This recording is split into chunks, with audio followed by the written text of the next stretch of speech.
Well, hello. I hope to see some people joining this. My name is Julie Forwerda, and most of you already know me in here. I'm the author of Raising Hell, Christianity's Most Controversial Doctrine Put Under Fire. And tonight we're just going to be having a Get Acquainted session and hopefully have a few good questions, talk about some of the progress that we've been making with our new group. And by the way, this is my first ever live stream, and it's probably going to be pretty apparent. I don't even really know how to run all of this, but hey, my daughter's here, Danny Johnson. Yes, we do share DNA. So glad to see Danny here. If any of you guys who read the book, you remember the daughter I talked about who always questioned hell, well, she's in the house. So glad to have Danny. Anyway, this group has been so fun and has far exceeded my expectations for sure. In the last few weeks since we've started up, we have over 500 members now, 521 here in the Raising Hell book group. So that's a pretty exciting start. Doug Torkelson, it says, hell, what's hell? All right. It sounds like we're doing a good job of deconstructing hell. There's people that don't even know what it is here. Hey, Jason, glad to have you here. Anyway, we're just talking about how the book group has exceeded my expectations. We have over 500 members now. In the last month, we've had 2 bulk orders of the short and sweet going out to British Columbia and Alabama, so that's exciting. Our YouTube channel now has 352 subscribers just in the last few weeks. And Doug says he remembers when the Misfits group hit 666. That must have been a really sad day. You guys were hopefully repenting on that day. Jason's from New York City. Carl Goodman's here. By the way, Carl is a new subscriber on Patreon as of today. $3 a month. That is just amazing. Thank you so much, Carl. I really appreciate that. Doug. Yeah, that was a scary day. Okay, moving on just a little bit. I love seeing you guys' comments here. This is really fun. So in the first month, I also got 20 Patreon subscribers, and that was before Carl today. So thank you guys so much. I'm doing this full time now. I quit my nursing career, thank God, before this coronavirus. And I realized that this is such a team effort.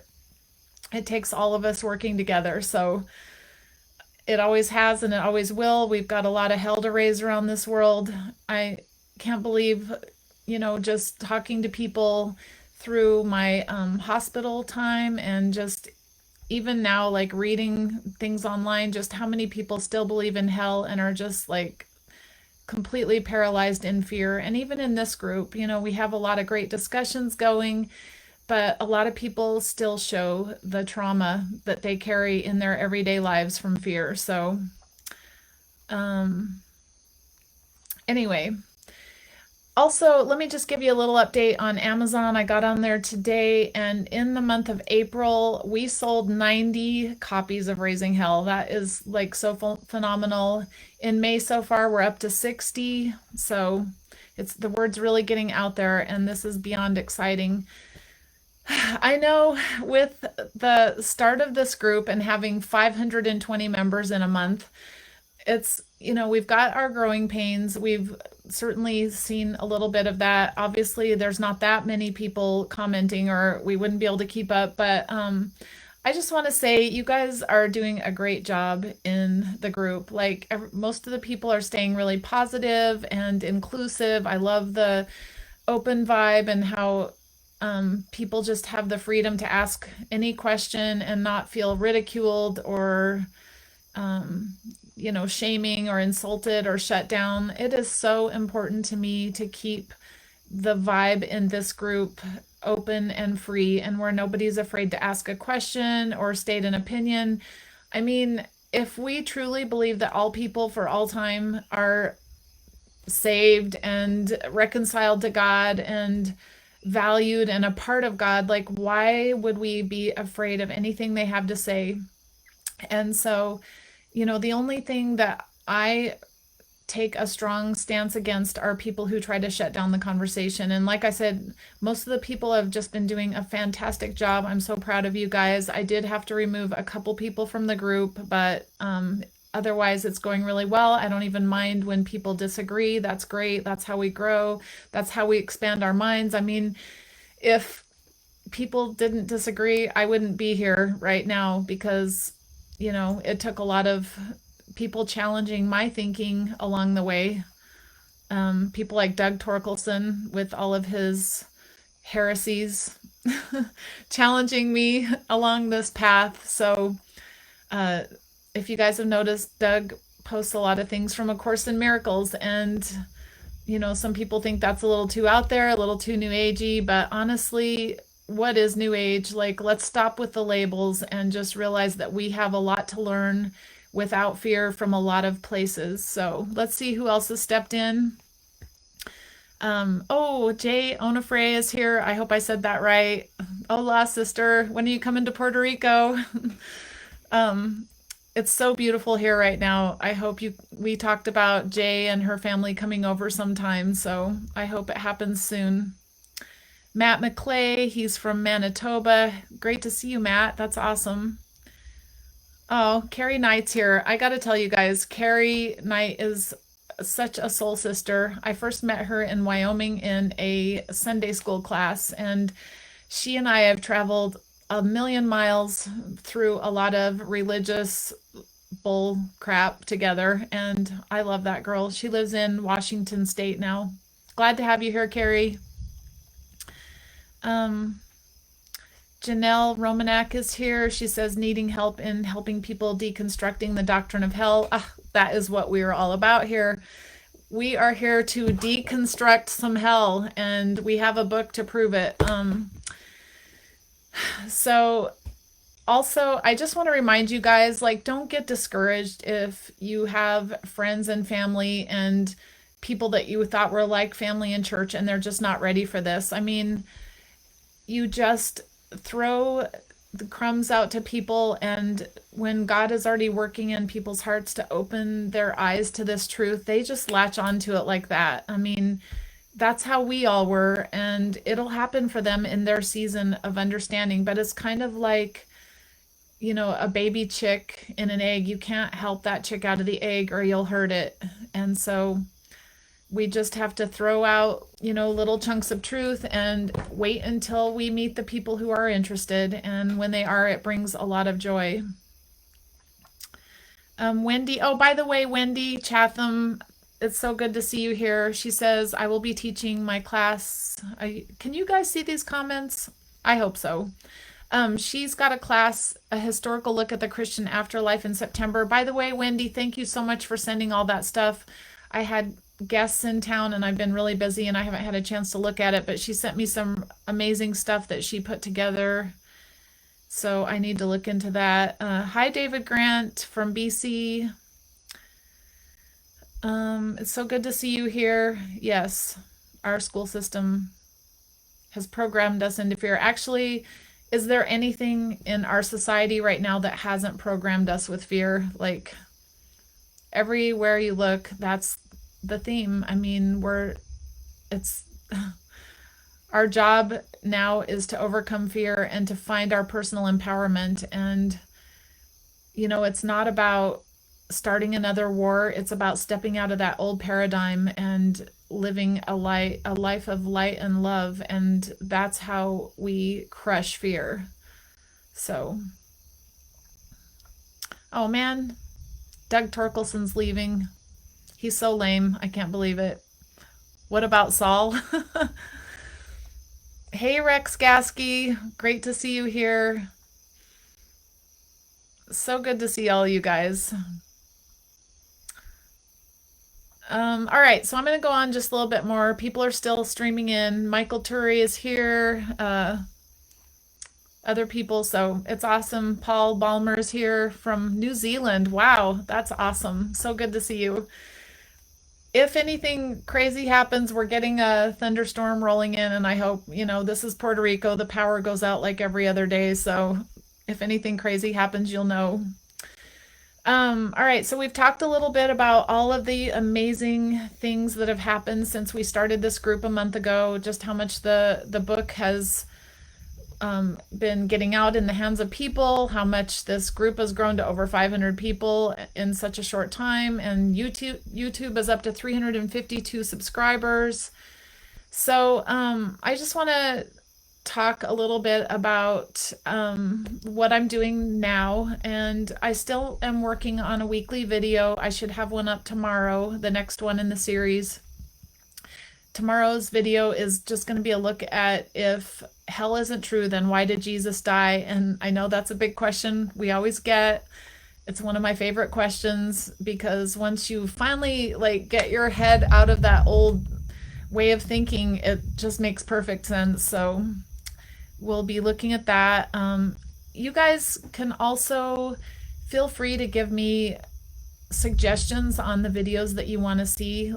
I've got 30 topics easily right now, but if there's some that are pressing, I'm getting ready to start making my next set of videos. So let me know which ones you would like to see. If there's a question you want answered, or one of the perspectives, or maybe you have a friend that's asking you a question and you would like to see or have a video that you could just easily send over to them, you can either private message me, or on the group page you can send me that question. So hey, Karina Montoya, she says, I have your book, it's amazing. So glad to hear from you, and I really appreciate that feedback. Hey, Dick Scholl, really nice to have you here with us. All right, I want to cover a little bit about my new book. So some of you guys don't really know that I am working on a new book, and I'm really excited about it, because I've been thinking about this book and living this book for the last 10 years since my deconstruction. So I have three main objectives in my new book. I have been really working hard on the first chapter these last few weeks. The three main objectives are, it's a book about post-hell faith, and where do we go from here once we've deconstructed. Let me see my notes here. So I just see a lot of people who deconstruct their hell, and then after that it's like a house of cards, and everything just sort of comes crashing down around them as they start realizing most of the doctrines of their church are false. And it doesn't mean that there's no truth in them. It just means, for the most part, a lot of things have been interpreted incorrectly, or we've had, faulty translations of the Bible that have led to bad interpretations. And anyway, regardless, we start realizing that most of the things we've believed have just not been true. So a lot of people, I see them go off the rails a little bit through their deconstruction, and they want to hold on to their faith, but they just don't know how. And I especially see three big obstacles after deconstruction that make people just sort of get lost. And the biggest one that I see is, once people allow themselves to drop fear and start questioning, they don't know what to do with evil and suffering in light of a supposedly good God. And I've just seen more people, wrestle this out and just basically throw in the towel and walk away from their faith. And I have some really unique perspectives on this that I am so excited to share with you, that will help us make sense out of evil and suffering. Another one is the process of contradictions and paradoxes, because we start realizing, once we're not trying to have certainties about everything, that there's all these paradoxes, and we just don't know how to make sense of them, and we feel like we're living in more questions than answers. And we're going to look at that. And then the last thing is the lingering fears that we all have about getting lost, derailed, duped, led astray. this, I can tell in the group as you guys are talking about things that this is a really big concern. You know, when you've been raised your whole life and conditioned and brainwashed to live in fear of getting, off the path, off the straight and narrow, it's so unsettling when suddenly you have more questions than answers, and it can just be really scary.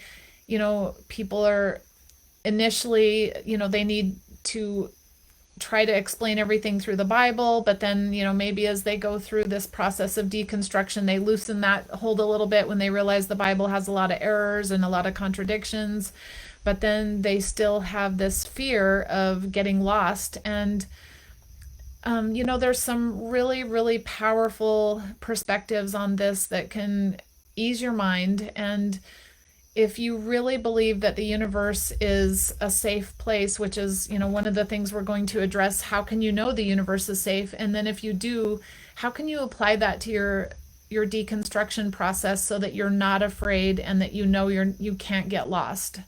And we're going to talk through a lot of that stuff in my new book. So you're probably wondering right now, where do I get this book? But the point is here, I was trying to be held accountable to getting this out on paper. I've made notes all over my house practically. Over the last 10 years, I've got notes everywhere of all these perspectives that I've wrestled through. And, I feel like I have a lot of things to offer here for you guys. So I'm using my Patreon my Patreon supporters are going to get a chapter a month, and that's to help hold me accountable to get this on paper. And I know how it sounds like, everybody and their dog wants a Patreon supporter, but the minimum support is $3 a month. And I feel like that's a reasonable amount to ask for getting something usable and inspiring. And then, after a few months, you'll have the whole book. And of course, it'll need more editing at the end of that. You're just going to be getting the rough draft, and before I've worked out all of the finer details, but still it's going to be inspiring. I'm putting a lot of time into it, so I just wanted to talk about that a little bit. If you want to know, I'm going to give you guys the Patreon. I think it's on the top of the of our group discussion page, but I just put the link there anyway. It's patreon.com/raisinghell. Not really sure how that was available, but that was pretty cool. Okay, let's see what else I wanted to go through here. Uh-oh, Doug Torkelson's back. He must have been bored with his other his other commitment. All right, Paul Balmer says, maybe an interview with someone whose life was influenced by your book. I actually do have that in the plan. I'm going to be going through YouTubes with, just these 5-minute tackling little subjects, but I actually do want to have a lot of interviews, so that's a great suggestion, Paul. Doug, my new book might be new agey, depending on who you ask, so there's that. All right, Dick, I like your suggestion too. Anyway, I'll read through these. I like seeing you guys giving me some suggestions.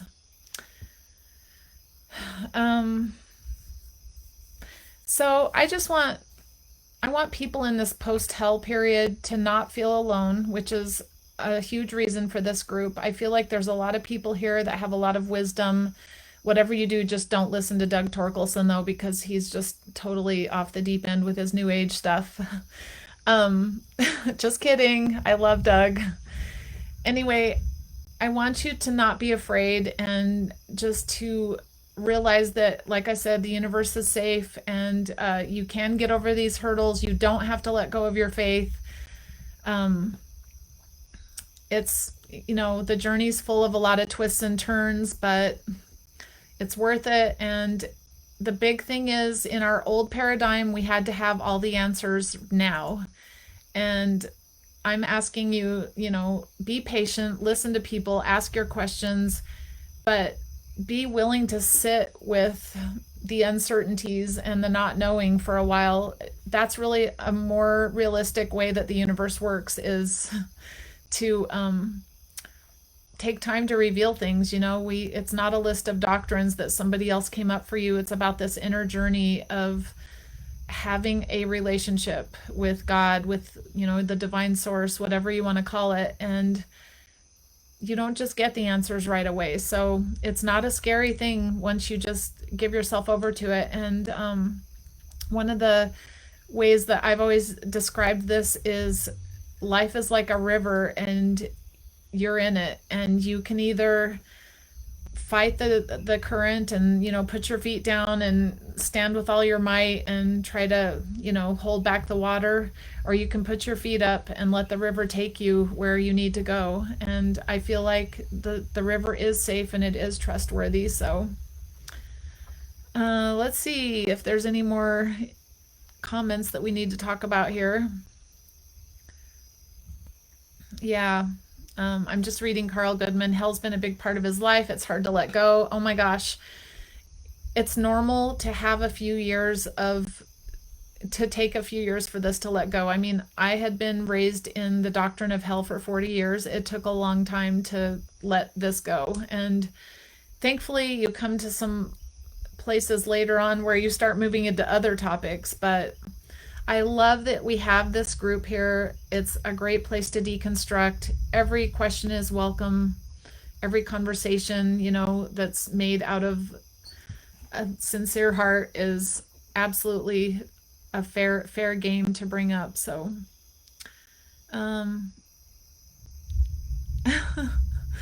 thanks, Joe Perot. I love having Joe here. He says best coffee I ever bought someone. So I don't know if you guys have seen, but Joe Perot made all these adorable comics of me, like through the years, when I would just go on these rants on Facebook about hell and deconstruction, and Joe would like produce comics out of them, and they're really priceless. So you'll see those emerging here and there. Jason, I am familiar with Carlton Pearson, and did you ever see the movie Come Sunday? That was a really good movie, and it kind of shows his deconstruction process, and also how he went through, being completely kicked out of his church and isolated from his friends and family. And that was actually, he was going through that slightly before my deconstruction, I believe, and it was actually really encouraging to me.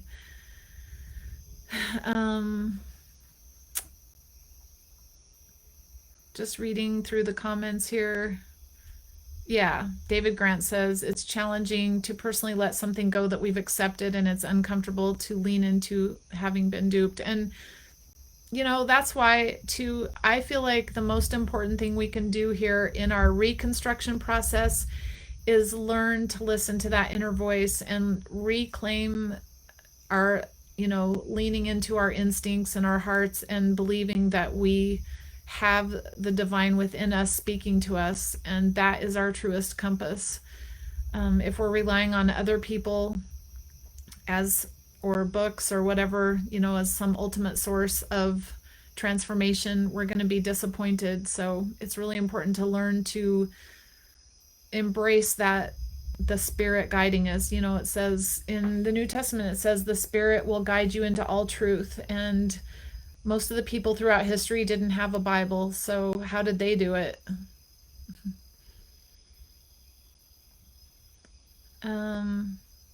Anyway, Dick Scholl says, I never did believe in hell because I had loving and caring parents.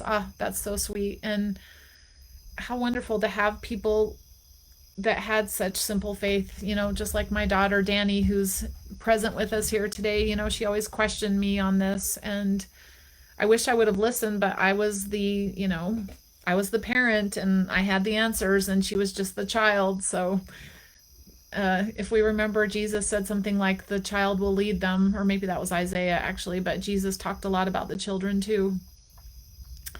All right, well, anyway, guys, I'm gonna get off now. It's been really awesome tonight, getting a little bit better acquainted with some of you guys and having you interact, and I'm so thankful that you all showed up. I hope this has been helpful, and please continue to send your questions through the group. You can always reach out to me too. And I'm really thankful that you're here and that you're a part of this. And I just want to see the doctrine of hell decimated so our world can move on in light and love. So I love you guys. I'll see you later.